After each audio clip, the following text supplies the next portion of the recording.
It's the CBT Nugget series for designing and implementing a server infrastructure, or the 70-413 exam. I'm Chris Ward. This is Server Deployment Overview. We need to get those machines out there. We need to get those Windows Server 2012 R2 machines up and running. Whether it's virtually or it's in a physical environment, they need to get there. We're going to show you a couple of ways to accomplish that. So the first thing that we're going to do is take a look at the difference between a WIM and a VHD, or a Windows Image Format File, or .wim, or WIM is what the people call it, and a VHD, or now the newest and latest and greatest VHDX, which is a nice newer version of that, which is a virtual hard disk. Now, I think I said at least somewhere in this nugget talking about virtual hard drives, and I'll slip up like that. And a hard drive is, we just kind of sometimes we use terms and we're referring to the same thing, but I want to make sure you understand that it is actually a virtual disk. It is a virtual hard disk. Now, a lot of people will say that's a hard drive. Okay, that's fine if you want to say that. But it basically is the same thing. The virtual disk is used for the hard drive that you would have instead of your physical box. It's going to be used for your virtual machines. Now, the cool thing about this is because we create a lot of these virtual machines, and you can create neat images, and you can keep them in your library, and then you can clone and deploy new virtual machines out of those images, right? But what if we want to install a brand new Windows virtual machine, but we don't want to go through all the way in the entire installation process, but we do want several things to be changed. Now, you can't go into a VHD template and make a lot of changes right off the thing. However, with WIM files, as we're going to see, you can make changes up here, and we'll talk about it in just a second. So essentially what you can do is you can convert the WIM file to a VHD file, and that gives you basically an out-of-the-box sysprepped VHD that you can then use in your Hyper-V environment. Okay, so that's basically what you want to do. Some people like to do that. However, that's only used for maybe smaller installations and deployments. Really, what we're going to concentrate, and where they really concentrate on a more exam environment and some other things, is up here on the WIM. Now, the WIM files are going to be used in the WDS, or the Windows Deployment Services environment. Now, the cool thing about your WIM files is that this file-based imaging format can literally be customized, and you can deploy images on multiple computers. So the benefits of utilizing this can be, number one, many different hardware configurations. All right. The neat thing is a WIM file doesn't require that your destination hardware match the actual source hardware that you have. So guess what? That means you don't have to have as many images, because you can have one image that actually addresses several of your different hardware configurations. By the way, that means also, just by the very nature of what I just said, you can store multiple images in a single file. This is cool, because that way, if you store the images, you can do it with all your applications, or you can say, no, I don't want the applications, and you can have several different versions of it in a single image file. And guess what? You can even make one of the images, and you can say, well, one of these images is bootable. Now, this is going to be important, as you're going to see later on, that you can start the machine from the disk image that has a WM file, and it will have whatever, or the disk image that has a .wim file. In fact, if you look at some of your operating systems today, you'll notice if you go and dig in a little bit in, you'll see boot.wim, or WIM file in there, and you'll be like, oh, hey, cool, I understand what that is. The other thing that it allows you to do is it allows you to do compression, which is cool. It reduces the size of your image files, and then of course single instancing, which means that you share a single copy of files that are common between your instances. Single instancing, right? So that way, instead of have to go, oh, I've got this one and I got this one, well, wait a minute, it's the same exact file. Why don't I just point to that one instance and everybody can use it? It also enables you to service an image while the computer is offline, and what you're going to be using is something called DISM or DISM. All right, so to kind of see how this works with WDS, or Windows Deployment Services, the first thing you'll kind of need to think about is when you have a WDS server, you need to choose the type of role that you're going to have.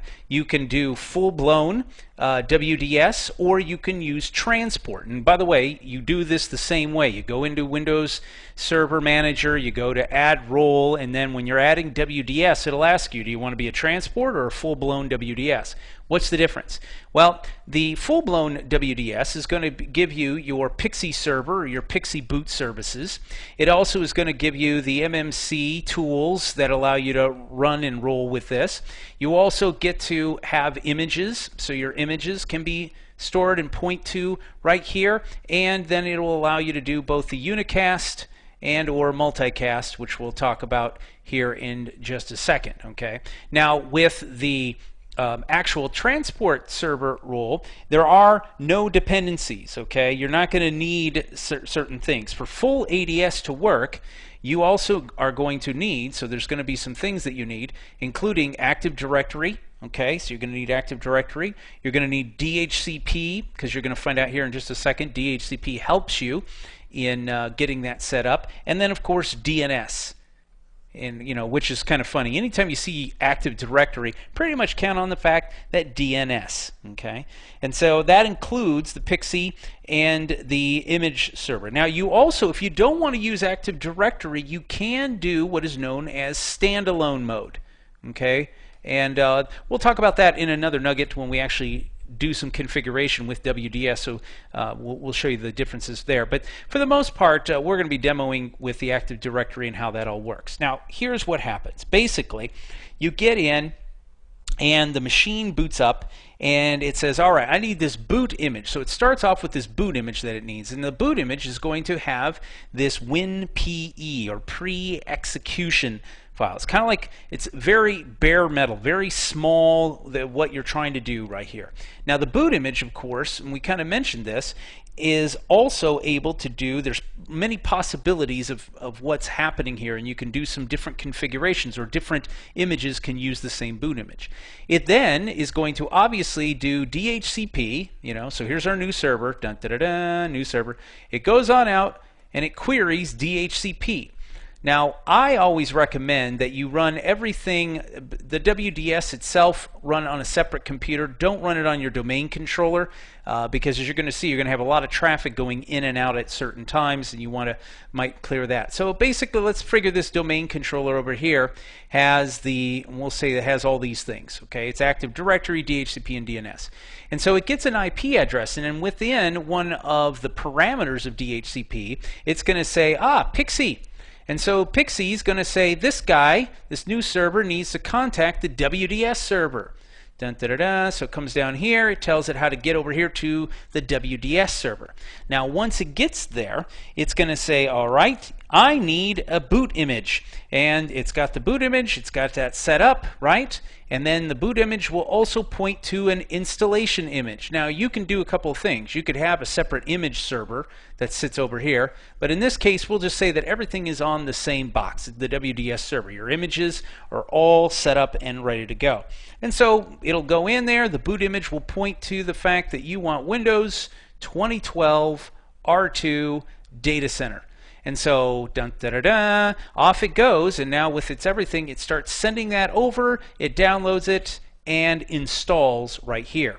The installation image, remember, will contain the operating system. Now this could be, by the way, hey, you want to run Windows 2008 R2 on a couple of boxes, maybe just because some third-party application needs that and isn't ready for 2012. It should be by now, at least as of the recording of this nugget. But you might be able to say we got that, or maybe some people are going to be running standard, some people are going to be running data center, so you can choose and pick. The other thing that you need to remember about this is the way that it services the clients. The way that it can do this is either unicast. Now unicast will mean essentially you'll have an IP address, right? And this will then go down here, and then it will do one connection. It'll be a single unicast right between the WDS server and the news server. Or what it can literally do, now this is different. Multicast is not a broadcast. Think of multicast as a radio station. And we would say that at 105.5, I know FM radio, right? If you're listening in on that channel, you will hear the installation of the image, or you'll get that installation image that'll be broadcast out. So guess what? If I've got this machine, this machine, this machine, and this machine, and they all listen on this multicast channel, they will also be receiving all at the same time and not utilizing up that one service at a unicast level. You're going to get it all together. So that's kind of cool. So you can set that up, and that's pretty much what they are going to want to point you to. They're going to want you to use that multicast deployment. Okay, it's just FYI. I mean, can you use unicast? Yes, but they are going to be looking for you to use that multicast.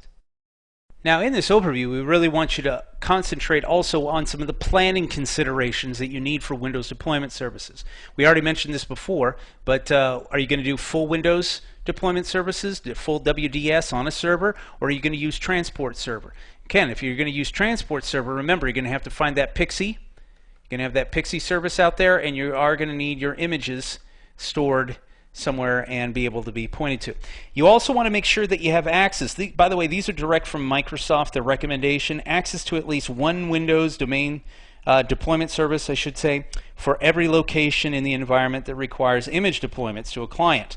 Or we would say, you know, we're kind of concentrating also on a server deployment as well. So with that, you need to think about it. How many computers are you going to do? How many servers are you going to be setting up? Because you might need to maybe handle an isolated network, maybe something that's out there. Maybe you have a pilot lab that you're putting together. Well, how do you get it there? If you got firewalls separating it, it's on a separate subnet, things that you need to consideration. Also, high latency and low bandwidth. Okay, if you have low bandwidth, what would that be? Maybe a WAN link. So maybe you've got, you know, I've got my Eugene location right here for CBT Nuggets, so that's over here, and then that's across a WAN connection, and then here's my Phoenix location, right? Well, if I've got only, we'll say a 512, okay, that's what I have, a 512, and guess what? My images are over here. I've got a nice big box, and here are my images, my installation images, right? And meanwhile, I want to put up 4 or 5 boxes over here in Eugene. What's going to happen? All of this stuff has to cross that WAN. What are they going to recommend? Yeah, you got it.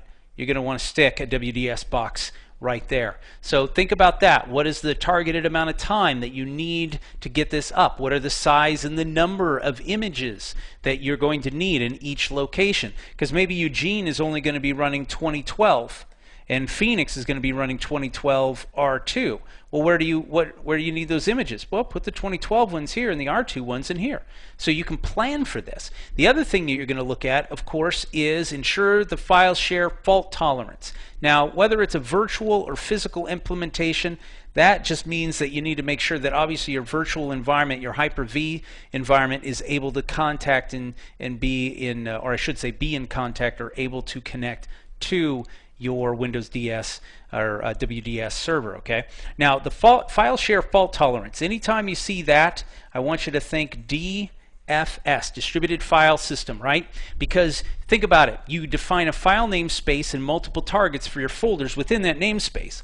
But think about this. If you have a DFS enabled share, the request will be handled by the nearest DFS server. So you have that image that is there. Guess what? You got that .wim based image on a DFS share, and the admins, you can control which server is going to provide the client with the install image. So that's cool. You can also do bandwidth usage. You can control that on WANs between clients and the WDS servers, maybe in the headquarters, so they can do that. The only thing about that is you do need to plan for IP addressing in a remote location. The reason why is because locating the closest DFS depends on good Active Directory site design, which means you need to have your Active Directory sites correctly configured. Okay. And another way that you can do fault tolerance, of course, would be server clustering. That obviously increases the fault tolerance of your storage system file share. Nice, because if one server goes down, not a problem, we're clustered and we'll have that in place. Now, if you're really hungry, you might not want to concentrate on the ZD that is right here. In fact, I think that's what I'm going to have for dinner tonight. I know, I'm already thinking about dinner, right? Baked ZD for dinner tonight. Actually, ZD or ZTI is Zero Touch Installation.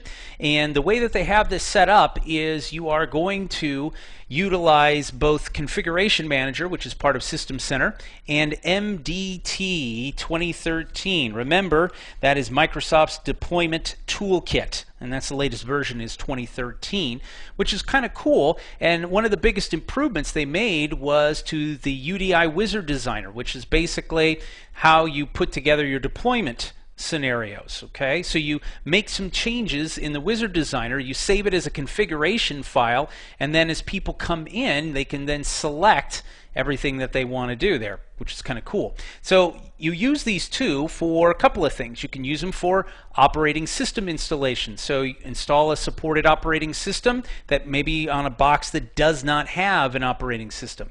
You can also, though, do a system refresh. You can install a supported operating system on a computer that has an existing operating system, okay? But you're not saving any data on the server. You're only installing the new operating system. So this is one, when you do the refresh, make sure you back up everything, okay, if you're going to be doing that. There's also in-place upgrades. Remember, up here, you wouldn't have the actual server or the user data, right?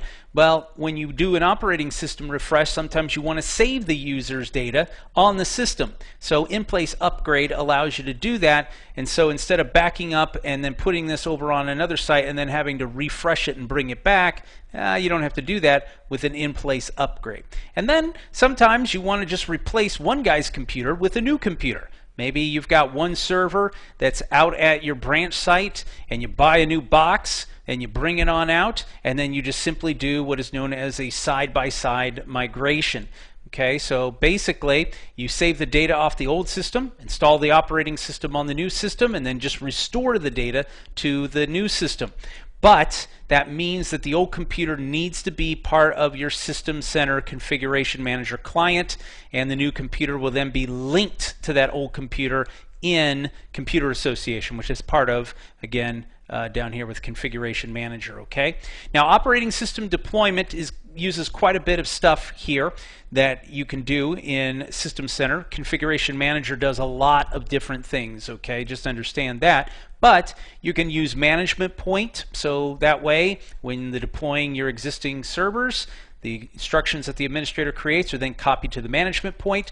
You have the PXE functionality, just like you do with Windows DS. Okay, distribution points where the packages that the admin creates are then copied to there. You can have boot media, and you can even use something called state migration point. So that way, when you deploy to some clients that are already out there, you use a state migration point, then store all the user's current state information. Okay, so what you're going to do is essentially in Configuration Manager, and something that we'll see a little bit later on, is you deploy task sequences to the collections, and you just use the deployment wizard. Hey, remember, the nice thing about the System Center is a lot of the nice wizards that they have. You're off to see the wizard, the wonderful wizard of Configuration Manager, get that operating system into the appropriate server so that way it's running correctly. Okay, so that's pretty much it for this nice overview on WDS and, of course, getting your servers up and running.